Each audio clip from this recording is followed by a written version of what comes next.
Salut à toutes et à tous, bienvenue sur WAC News. Aujourd'hui, nous allons parler d'un événement majeur dans le secteur automobile, la démission de Carlos Tavares, PDG de Stellantis, et ses répercussions sur le marché boursier. Le groupe automobile Stellantis, maison mère de Peugeot, Citroën, Jeep et Fiat, a annoncé dimanche la démission, avec effet immédiat, de son PDG Carlos Tavares. Cette nouvelle a secoué le marché, entraînant une chute de plus de 7% de l'action de Stellantis à la bourse de Paris le lundi 2 décembre. À 9h45, heure de Paris, le titre du constructeur automobile perdait 7,41%, se situant à 11,61 €, occupant la dernière place de l'indice CAC 40, lui-même en recul de 0,96%. Carlos Tavares, âgé de 66 ans, avait déjà prévu de prendre sa retraite, et le conseil d'administration avait lancé un processus de succession début octobre. Cependant, des désaccords entre M. Tavares et le conseil ont accéléré sa démission. Henri de Castries, administrateur de Stellantis, a évoqué des « points de vue différents » comme principal facteur de cette décision.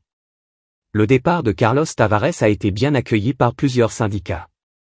Sean Finn, directeur du syndicat américain United Auto Workers, UAW, a qualifié ce départ de « pas important dans la bonne direction » pour une entreprise mal dirigée et une main-d'œuvre maltraitée.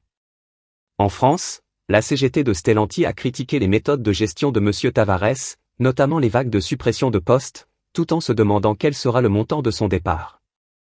Stellantis doit maintenant faire face à une transition de leadership critique.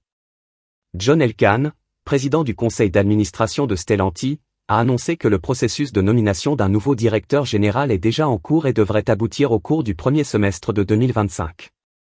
Le nouveau dirigeant devra non seulement stabiliser l'entreprise mais aussi répondre aux attentes des travailleurs et des syndicats. Depuis la fusion de PSA et FCA en 2021, Stellantis a réalisé des records de bénéfices nets, mais l'année 2024 a été difficile. Au premier semestre, le bénéfice net a été divisé par 2, et les marges se sont effondrées en raison de problèmes en Amérique du Nord, notamment des critiques sur la qualité des véhicules et des tarifs jugés trop élevés.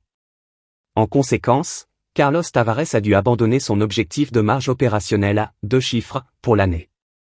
La démission de Carlos Tavares marque un tournant pour Stellantis. Le nouveau leadership devra naviguer dans un environnement économique complexe tout en répondant aux préoccupations des syndicats et en s'adaptant aux défis du marché automobile mondial. Merci d'avoir regardé cette vidéo.